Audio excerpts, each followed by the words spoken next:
ನಮಸ್ತೆ, ನಾನು S K Kuppast, Vivekananda ಯೋಗ ವಿಜ್ಞಾನ ಕೇಂದ್ರ, ಬಾಗಲಕೋಟೆಯಿಂದ ಮಾತಾಡ್ತಾರೆ. ಇಲ್ಲೊಂದು ಊರಲ್ಲಿ ಒಬ್ಬರು ಜ್ಯೋತಿಷಿ ಇರ್ತಾರೆ. ಒಳ್ಳೆಯ ಜ್ಯೋತಿಷಿ. ಯಾರು ತಮ್ಮ ಮನೆಗೆ ಬರ್ತಾರೆ ಅವರಿಗೆ ನಗುಮುಖದಿಂದ ಸ್ವಾಗತ ಮಾಡ್ತಾರೆ, ಕೂಡಿಸ್ತಾರೆ. ಅವ್ರದ್ದೆಲ್ಲ ಸಮಸ್ಯೆಗಳಿಗೆ ಪರಿಹಾರ ಹೇಳೋ ಕೆಲಸವನ್ನು ಅವ್ರು ಮಾಡ್ತಾರೆ. ಹಾಗೆ ಒಂದು ದಿವಸ ಒಬ್ಬ ಹೆಣ್ಮಗಳು ಅಲ್ಲಿ ಬರ್ತಾಳೆ. ಬಂದು ತನ್ನ ಸಮಸ್ಯೆಯನ್ನು ಆಕೆಗೆ ಹೇಳ್ತಾಳೆ. ಏನಮ್ಮ ಏನಿದ್ದು? ಆಕೆ ಹೇಳ್ತಾಳೆ, ಇದು ನೋಡ್ರಿ, ನನ್ನ ಮಗಂದು ಇದು ಜಾತಕ, ಇದು ಅವನಲ್ಲಿ ಏನಾದರೂ ದೋಷ ಇದೆ ನೋಡಿ ಹೇಳ್ರಿ. ಎಷ್ಟು ವಯಸ್ಸು? ಒಂದು 12 ವರ್ಷ ವಯಸ್ಸು. ಜಾತಕ ತಗೋತಾರೆ. ಏನು ಸಮಸ್ಯೆ ಅಮ್ಮ? ಜಾತಕ ನೋಡ್ತಾರೆ. ಜಾತಕದಲ್ಲಿ ಏನು ಸಮಸ್ಯೆ ಇರಲ್ಲ, ಇದು ಒಳ್ಳೆಯದೇ ಇದೆ. ಏನಮ್ಮ ಸಮಸ್ಯೆ? ಇಲ್ಲ ರೀ, ಹೊಟ್ಟೆ ಏನೋ ಮಾತೇ ಕೇಳೋಂಗಿಲ್ಲ, ಅಭ್ಯಾಸ ಮಾಡೋಂಗಿಲ್ಲ, ಓದಂದ್ರೆ ಓದಂಗಿಲ್ಲ, ಯಾವುದೋ ಎಲ್ಲ ಹರಿಯೊಳಗಿರ್ತಾನೆ, ಏನೋ ಮಾಡ್ತಾನೆ, ಬರೀ ಆಟಗಳಲ್ಲಿ ಅಲ್ಲಿ ಇಲ್ಲಿ ಬ್ಯುಸಿ ಇರ್ತಾನೆ, ಮಾತೇ ಕೇಳೋಂಗಿಲ್ಲ. ಯಾವಾಗಲೂ ಮನೆಯೊಳಗೆ ಜಗಳ. ನಾವು ಓದಂದ್ಕೊಳ್ಳೇ ಮನೆ ಒಂದು ರಣಾಂಗನ ಆಗಿಬಿಡುತ್ತೆ. ಓದಂಗಿಲ್ಲ, ಮಾಡೋಂಗಿಲ್ಲ, ರಣಾಂಗನ.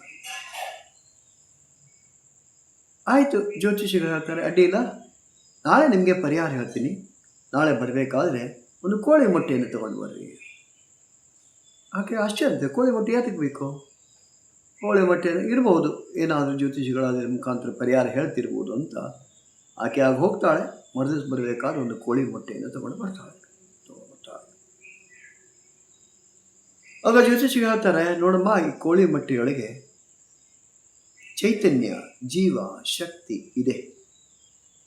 ಅದು ಮರಿಯಾಗಿ ಹೊರಗೆ ಬರಬೇಕಾದ್ರೆ ಅದಕ್ಕೇನು ಮಾಡಬೇಕಾಗುತ್ತೆ? ಅದಕ್ಕೆ ಕಾವು ಕೊಡಬೇಕಾಗುತ್ತೆ. ಕಾವು ಕೊಟ್ಟಾಗ ಅದು ಮರಿಯಾಗಿ ಹೊರಗಡೆ ಬರುತ್ತೆ. ಆದರೆ ಕಾವು ಕೊಡೋದು ಬಿಟ್ಟು ಅದಕ್ಕೆ ನೀವು ಅನವಶ್ಯಕ ಒತ್ತಡ ಹಾಕಿದರೆ ಹೊರಗಡೆಯಿಂದ ಏನಾಗುತ್ತೆ? ಅದು ಒಡೆದು ಹೋಗ್ಬಿಡುತ್ತೆ. ಒಳಗಡೆ ಇರ್ತಕ್ಕಂಥ ಚೈತನ್ಯ ಸತ್ತು ಹೋಗ್ಬಿಡುತ್ತೆ, ಮರಿಯಾಗಿ ಬರಲ್ಲ. ಹಾಗೆ 12 ವರ್ಷದ ಮಗ ಏನಿದ್ದಾನೆ, ಅವನಲ್ಲೂ ಚೈತನ್ಯ, ಶಕ್ತಿ ಎಲ್ಲ ಇದೆ, ಜೀವ ಇದೆ. ಅವನಿಗೆ ಅನವಶ್ಯಕವಾಗಿ ಹೊರಗಡೆಯಿಂದ ಒತ್ತಡ ಹಾಕಬಾರದು. ಅವನಲ್ಲಿ ಏನು ಟ್ಯಾಲೆಂಟ್ಸ್ ಇದೆ, ಅವನಲ್ಲಿ ಆಟಗಳ ಬಗ್ಗೆ ಆಸಕ್ತಿ ಇರ್ಬೋದು, ಮತ್ತೊಂದು ವಿಷಯದ ಬಗ್ಗೆ ಆಸಕ್ತಿ ಇರ್ಬೋದು, ಅದಕ್ಕೆ ಅವಕಾಶ ಕೊಡಬೇಕು. ಮತ್ತು ಅವನಲ್ಲಿ ಆತ್ಮವಿಶ್ವಾಸವನ್ನು ನಿರ್ಮಾಣ ಮಾಡಬೇಕು. ಓದೋದ್ರಿಂದ ಏನಾಗುತ್ತೆ, ಏನೇನು ಲಾಭಗಳಿದೆ, ಇದನ್ನು ತಿಳುವಳಿಕೆ ಹೇಳಬೇಕೆ ಹೊರತು ಅನವಶ್ಯಕವಾಗಿ ಒತ್ತಡವನ್ನು ಹಾಕಬಾರದು. ಒತ್ತಡ ಹಾಕಿದರೆ ಯಾವ ರೀತಿ ಕೋಳಿ ಮೊಟ್ಟೆಯಿಂದ ಒಡೆದು ಹೊರಗು ಒಂದು ಹಾಳಾಗುತ್ತೋ ಅದೇ ಥರ ಹಾಳಾಗುತ್ತೆ. ಮೊದಲೇ ಕೆಲಸ ಮಗುವಿನಲ್ಲಿ ಆತ್ಮವಿಶ್ವಾಸ ನಿರ್ಮಾಣ ಮಾಡೋದು, ಧೈರ್ಯ ಹೇಳೋದು, ಅವನಲ್ಲಿ ಸುಪ್ತವಾಗಿರ್ತಕ್ಕಂಥ ಚೈತನ್ಯ ಹೊರಗೆ ಬರೋ ಥರ ವಾತಾವರಣ ನಿರ್ಮಾಣ ಆಗಬೇಕು. ಅವನ ಜೊತೆಗೆ ಯಾವುದೇ ಜಗಳ, ಕಲಹ, ಒದರಾಡೋದು, ಚೀರಾಡೋದು ಇರಬಾರದು. ಅವನಿಗೆ ಸಮಾಧಾನ ಹೇಳಿ ಆತ್ಮವಿಶ್ವಾಸ ನಿರ್ಮಾಣ ಮಾಡಿದರೆ ಮುಂದೆ ಆ ವ್ಯಕ್ತಿ ದೊಡ್ಡ ವ್ಯಕ್ತಿ ಆಗ್ತಾನೆ, ತಿಳುವಳಿಕೆ ಬರುತ್ತೆ, ಅವಾಗ ಅಭ್ಯಾಸ ಮಾಡ್ತಾನೆ. ಇದು ಅರ್ಥ ಆಗಬೇಕು.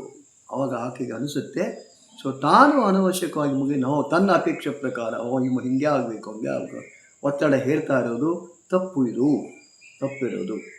ಅದಕ್ಕೆ ಒಂದು ಸ್ವಲ್ಪ ಸ್ವಾತಂತ್ರ್ಯ ಕೊಡೋದು, ಮಾನಿಟರ್ ಮಾಡೋದು, ಅವನಿಗೆ ಆತ್ಮವಿಶ್ವಾಸ ನಿರ್ಮಾಣ ಮಾಡೋ ಕೆಲಸ ಮಾಡಬೇಕು ಅಂತ ಆಕೆಗೆ ಅನಿಸುತ್ತೆ.